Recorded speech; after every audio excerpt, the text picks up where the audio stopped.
IPL లో corona కలకలం రేగింది. ఐపీఎల్ ఆటగాళ్లకు కరోనా సోకడం ఆందోళన కలిగిస్తోంది. ప్రస్తుతం సన్ రైజర్స్ జట్టు ఓపెనర్ ట్రావిస్ హెడ్ కు కరోనా సోకింది. ఐపీఎల్ వాయిదా పడ్డ తర్వాత ఆస్ట్రేలియా వెళ్లిపోయిన హెడ్ అక్కడే కరోనా బారిన పడ్డట్లు తెలుస్తోంది. దీంతో ఇవాళ జరిగే లక్నో సూపర్ జైంట్స్ తో జరిగే మ్యాచ్ కు హెడ్ దూరమయ్యాడు. హెడ్ కు కరోనా సోకినట్లు Sunrisers Hyderabad head coach Daniel Vettori తెలిపారు. ఈ 2 రోజుల్లో భారత్ కు వస్తాడని డేనియల్ చెప్పుకొచ్చారు.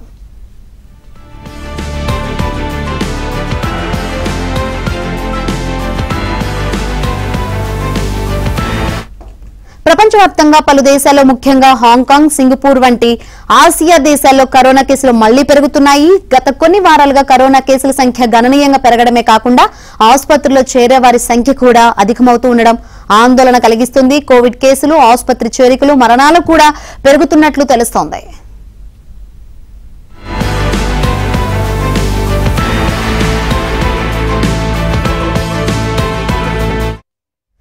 తాజా పరిణామాల నేపథ్యంలో కరోనా బారిన పడ్డ ఐపీఎల్ ఆటగాళ్లు కొనసాగడం ఆందోళన కలిగిస్తోంది. టోర్నీలో ఆడుతున్న విదేశీ ఆటగాళ్లు భద్రతపై అనుమానాలు తలెత్తుతున్నాయి.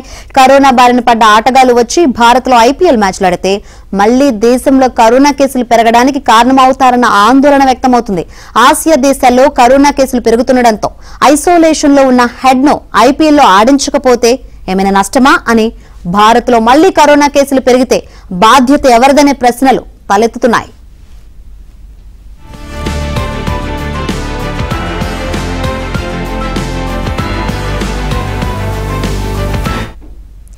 భారత్ పాకిస్తాన్ ఉద్రిక్తతలు తగ్గిన నేపథ్యంలో వాయిదా పడ్డ ఐపీఎల్ తిరిగి రీస్కెడ్యూల్ ప్రకారం మే 17న తిరిగి ప్రారంభమైంది. ఇవాళ సన్ రైజర్స్ హైదరాబాద్ జట్టు లక్నో సూపర్ జైంట్స్ తో తలపడనుంది. ఐపీఎల్ వాయిదా పడ్డ తర్వాత చాలా మంది విదేశీ ప్లేయర్స్ తమ స్వస్థలాలకు వెళ్లిపోయారు. ట్రావిస్ హెడ్ కూడా అలాగే ఆస్ట్రేలియా వెళ్లాడు. కానీ అక్కడకు వెళ్లిన తర్వాత అతడికి కరోనా సోకింది. ప్రస్తుతం అతడు అక్కడే ఐసోలేషన్ లో ఉన్నాడు.